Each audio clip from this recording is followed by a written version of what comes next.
Dalam rangka meningkatkan akses pelayanan kesehatan dan optimalisasi sistem rujukan di Kabupaten Kutai Kartanegara melalui sistem penanggulangan gawat darurat terpadu atau SPGDT dan rencana pembentukan UPT Public Safety Center atau PSC 119, maka Dinas Kesehatan Kabupaten Kutai Kartanegara melakukan benchmarking atau kaji tiru ke Dinas Kesehatan Kota Bandung dan ke UPT PSC 119 Kota Bandung pada Selasa sampai Jumat tanggal 7 sampai 10 November 2023 yang dikoordinir oleh Kepala Bidang Pelayanan Kesehatan dan Subkoordinator Kesehatan Rujukan Dinas Kesehatan Kabupaten Kutai Kartanegara.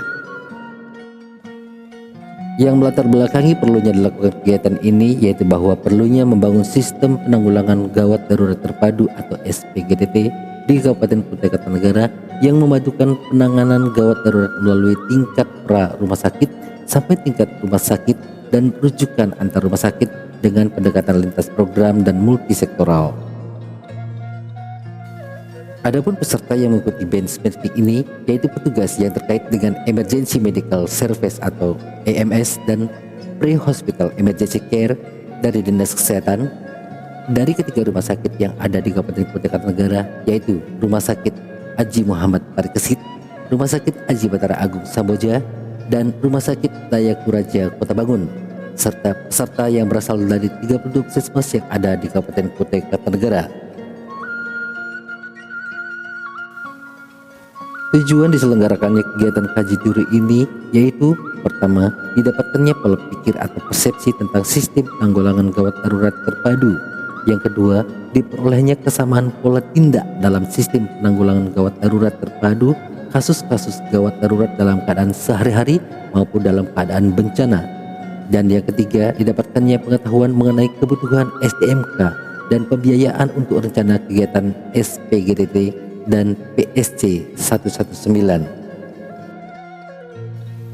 Sedangkan hasil yang diharapkan yaitu pertama, peserta dapat membangun sistem Emergency Medical Service atau EMS yang baik dengan keterlibatan utama pada PSC 119 dan layanan ambulans lainnya. Yang kedua, peserta dapat menyelesaikan permasalahan-permasalahan pada Pre-Hospital Emergency Care. Dan yang ketiga, peserta dapat memperbaiki pelayanan gawat darurat.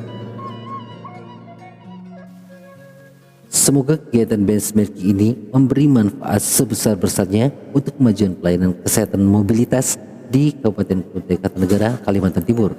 Ini tidak afdol kalau dikukan itu, Dok. Selama ini sudah tidak afdol rasanya kalau kita ketemu tidak ada pantunnya. Mudah-mudahan nanti Dokter Deborah juga pakai pantun ya. Nanti dijawab cakep walaupun tidak cakep ya. Ini tadi kami siapin, Dok. Jalan-jalan ke kota Bandung, cakep ya. Singgah sebentar di balai kota. Kami rombongan Dinkes Kukar Kecamatan Tenggarong, terima kasih sudah diterima. Kita sangat overload dengan pekerjaannya ya, karena semua percaya akhirnya semua PSC 119 udah kayak tenaganya tuh ratusan gitu ya. Jadi sangat sungguh luar biasa kepercayaannya. Dan mudah-mudahan nanti Kabupaten Kukar bisa mempelajari apa-apa saja yang harus dipersiapkan, karena tidak tiba-tiba ini baik atau bagus, tetapi ada persiapan-persiapan yang mungkin cukup perih barangkali ya untuk persiapan. Nanti Pak Eka bisa cerita. Mungkin saya bisa langsung pemaparkan saja ya. Sebelumnya saya tadi kembali mengucapkan selamat datang. Ini dari sedikit ya. Sebelum nanti kita masuk ke PSC 119, mungkin mengenal dulu Kota Bandung. Biasanya Kota Bandung gampang sih sebenarnya, bisa di-browsing. Pernah ke Kalimantan juga, waktu itu ke Padang juga, ke Sulawesi juga. Itu puskesmas Sumatera, besar-besar gitu ya. Kalau puskesmas di Bandung tuh benar-benar rumah yang aksesnya sangat luar biasa. Sehingga kita melakukan beberapa realokasi pada tahun ini. Jadi nanti itu masih akan bertahap, karena kalau di kita tuh kadang-kadang cuma diberiin rumah 80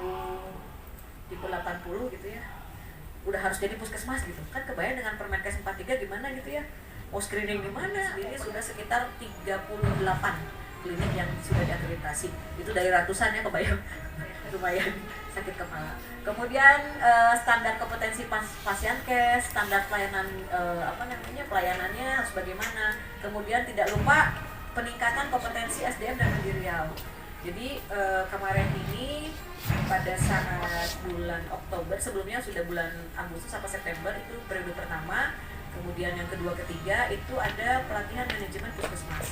Jadi tidak hanya diikuti oleh puskesmas, tetapi oleh SDM yang ada di dinas kesehatan. Seperti itu. Jadi nggak menunggu masa tenggang harus sampai 2 minggu seperti itu.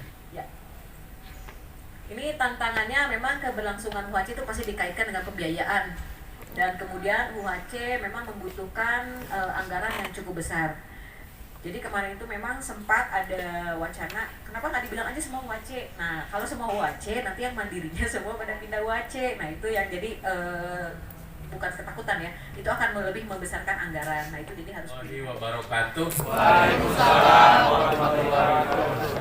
Selamat pagi. Pagi, luar biasa. Oh, ada wusnya. Ya, yang saya hormati Kepala Dinas Kesehatan Kota Bandung yang dalam hal ini diwakili oleh Ibu Kabid Pelayanan Kesehatan. Yang saya hormati Kepala Dinas Kesehatan Kabupaten Kukar yang dalam hal ini juga diwakili oleh Ibu Kabid Pelayanan Kesehatan beserta jajaran yang hadir. Kurang lebih berapa? 70 orang. Ih, keren, luar biasa. Ya, suatu kehormatan bagi kami menerima tamu yang biasanya kalau ke PSC itu maksimal 20, 30, tapi spesial buat Kukar 70. Apakah cukup keberadaan rumah sakit dan puskesmas untuk memberikan pelayanan kesehatan, terutama yang ada di luar rumah sakit, yang ada di luar puskesmas, yaitu di prahospital? Siapa yang nolong orang pingsan di jalan? Siapa yang nolong orang yang tiba-tiba tidak sadarkan diri saat nge-mall misalkan, atau saat staycation? Kan rumah sakit juga sudah sibuk dengan tugasnya. Begitu halnya puskesmas dengan seabrek programnya. Masa iya sih puskesmas mau tambahin lagi dengan tugas ini, itu, dan sebagainya. Meskipun nanti akan saya menjelaskan tugas puskesmas pun ada di kami, ceritanya seperti apa. Ingin saya menjelaskan bahwa sebuah wilayah untuk menerapkan SPGDT, Sistem Penanggulangan Kegawat Daruratan Terpadu, tampaknya kita tidak bisa bekerja sendiri, diam aja, Kukar saja. Itu juga yang dirasakan oleh Kota Bandung. Karena di saat kita mendeklarasikan bahwa 119 adalah nomor emergensi se-Indonesia, maka orang yang ada di Bandung, yang ada di tetangga kota Bandung pun sama nelponnya ke 119. Lantas apakah kemudian di saat ada orang yang nelpon di luar kota Kukar misalkan, nelpon ke 119, oh mohon maaf kami tidak bisa membantu karena itu di luar wilayah kami? Kan tidak bisa seperti itu. Makanya kita harus bekerja sama dengan kota kabupaten tetangga. Itulah 119 dinamakan terintegrasi satu sama lain, ya. Jadi 119 itu nomor panggilan kegawat daruratan kesehatan yang memang terintegrasi antara satu daerah, kota kabupaten tetangga, plus vertikal ke Kementerian Kesehatan. Jadi itu kelebihan dari kenapa harus menggunakan nomor 119 diantaranya. Next, Kang Danu.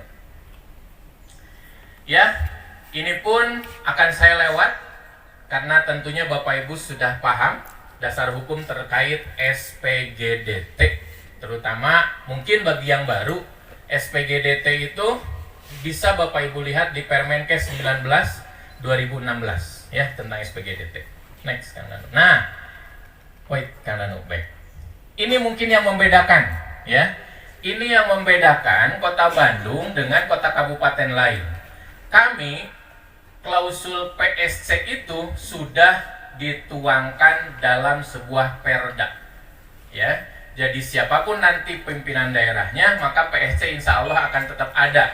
Karena apa itu PSC, harus bagaimana PSC berperan di Kota Bandung, itu dasar hukumnya sudah ada dalam sebuah perda, meskipun bukan perda khusus, akan tetapi perda gabung dengan sistem kesehatan daerah.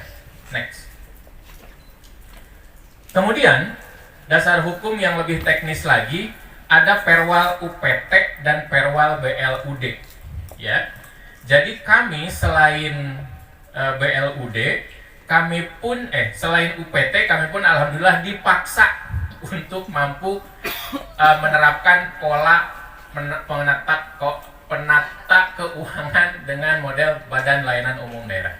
Meskipun kami sangat kesulitan dan sangat tertatih-tatih akan hal tersebut. Namun, Bu Kabid, alhamdulillah dengan segala keterbatasan itu pun menjadi nilai plus-plusnya bagi kami. Di saat mobil ambulans kami mogok, nggak usah nunggu pengajuan dulu. Di saat kami kekurangan BBM, nggak harus GU dulu gitu ya. Jadi hal-hal itu yang alhamdulillah menjadi nilai plus di tengah keterbatasan BLUD kami. Karena 85% layanan kami adalah gratis. Percayakan tim-tim yang hebat luar biasa yang berdiri di hadapan Bapak Ibu ini hanya jubir saja, karena yang bekerja membuat PSC Kota Bandung menjadi konon katanya bagus adalah ini dia orang-orangnya. Ada 3 orang dokter di kami, kemudian ada 12 perawat, 10 pengemudi, 12 operator call center, kemudian 5 tenaga administrasi, kurang lebih ada 150 relawan yang aktif. Ini tolong berdiri, ada salah satu relawan kami di sini, ada Danu dan Teh Papat juga. Mereka adalah relawan 119. Mereka memberikan namanya Bandung Emergency Service Volunteer. Ya, mereka yang silakan duduk. Mereka yang membuat kami viral. Mereka yang membantu kami di saat kami terjatuh, mereka yang membantu kami di saat kami kewalahan. Itu tips dan trik bagaimana caranya tetap ingin eksis tapi di tengah keterbatasan SDM. Kami punya 13 unit mobil ambulan, punya 17 unit motor ambulan, dan dipercaya mengelola hampir 2 miliar anggaran yang dipecah menjadi APBD dan BLUD. Kalau blood puskesmas mungkin 100 miliar, kalau blood kami 100 juta. Ya, jauh kan, cukup buat apa coba? Jadi apakah PSC itu perlu banyak uang? Kami pun dengan hanya 100 juta bisa jalan. Jadi jangan pesimis, Bu Kabid. Next. Oke, bagaimana dengan kebutuhan SDM? Kami pun sama dengan puskesmas, sudah diakui di dalam Renbud. Ya, menurut perhitungan kami di tahun 2024 kami perlu 69 tenaga. Sekarang yang existing di kami ada 41 tenaga. Next, Kang Danu. Alhamdulillah tahun ini sebuah kebanggaan bagi kami.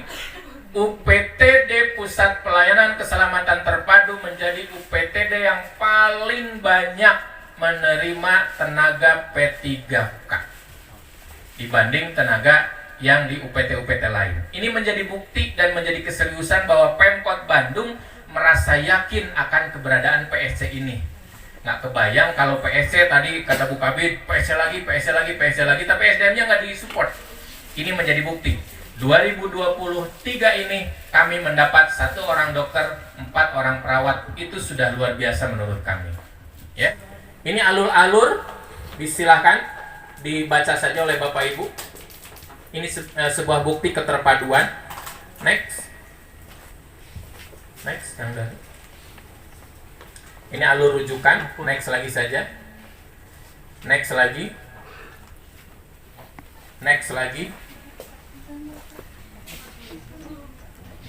Ya. Ini belum. Mediasi, melayani dengan hati dan inovasi. Alhamdulillah tadi malam saya dapat informasi bahwa mediasi ini menjadi inovasi 10 besar di level nasional untuk Kota Bandung yang diselenggarakan oleh Kementerian Kesehatan dan Indo-HCM. Kita 24 jam ya Bu Ida, nanti mungkin dikoreksi ya. Nah, bagaimana Dinas Kesehatan itu membuat integrasi, kan kalau kita kan di rumah sakit itu kan FKTRL ya. Jadi kan dari alur rujukan yang lanjutan ya. Nah itu kan cakupan kondisi geografis di UKAR itu kan kalau dokter ke sana tuh cukup sangat jauh. Nah itu tips and tricksnya, apakah itu dihitung berdasarkan cakupan wilayah dulu untuk yang di dinas, nah kan itu kan dimotori oleh dinas, kemudian nanti diintegrasikan dengan rumah sakit. Kami kebetulan punya rumah sakit 3, rumah sakit kami itu tipe B, terus kemudian yang lain tipe C dan tipe D ya Bu Ida ya. Ada lagi rencana rumah sakit baru. Nah itu mungkin kami bisa diberikan tips and tricksnya, bagaimana bisa integrasinya terhadap rumah sakit, apakah nanti berdasarkan cakupan wilayah itu bertahap atau bagaimana. Itu yang pertama. Yang kedua, menarik, saya sebelumnya mereview ini kan ada yang banyak panggilan diterima tuh sekitar 5.000 sekian ya, Pak Eka. Banyak sekali yang tidak relevan itu sekitar 3.716. Sedangkan yang relevan ini 1931. Tentunya ini juga dengan bantuan mungkin call taker yang sangat handal ya. Itu mungkin kami bisa diberikan tips and tricksnya juga. Kan nanti kan ini lanjutnya adalah screening ya. Jadi bagaimana kita bisa men-screening, ini kan faktor knowledge dan skill juga.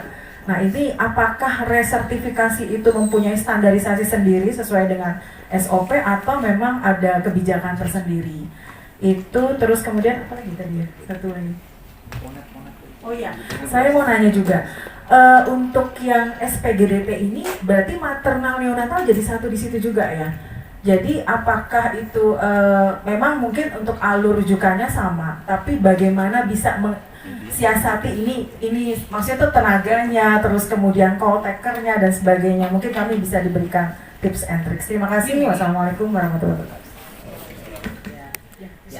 Nah kemudian kalau untuk di jamnya itu biasanya kalau untuk di jam puskesmas 119 itu kan ada levelingnya tadi ya, ada level 1, 2, 3. Nah itu biasa kalau 3 dikerjakan di puskesmas. Tetapi di luar jam setengah 3 itu nanti semua akan ke 119 seperti itu. Harapannya nanti memang seperti yang sudah digambarkan oleh Pak Eka, ke depan kita akan melakukan hal yang sama. Cuman mungkin yang perlu kami garis bawahi adalah bahwa kami belum terbentuk sama sekali. Surko dan lain-lain, karena kebetulan rujukan juga berada kalau di kami di bawahnya yang kes juga. Mudah-mudahan komitmen yang ada saat ini tetap akan istiqomah ya. Kita terus akan kawal ini, mudah-mudahan PSC 119 di Kukar akan kita upayakan tahun 2024, mudah-mudahan ya regulasinya kita juga sudah buat. Mungkin ada Ibu Pertimbangannya karena mungkin kami juga dari sumber daya terus terang masih sangat kekurangan. Jadi mungkin rencananya nanti kami tidak langsung perekrutan, tapi kami hanya menggunakan sumber daya yang ada dulu. Dan untuk DPA mungkin kami akan melakukan pemangkasan di 2024, DPA yang lain untuk dimasukkan ke DPA SPGDT. Ya, terima kasih. Assalamualaikum.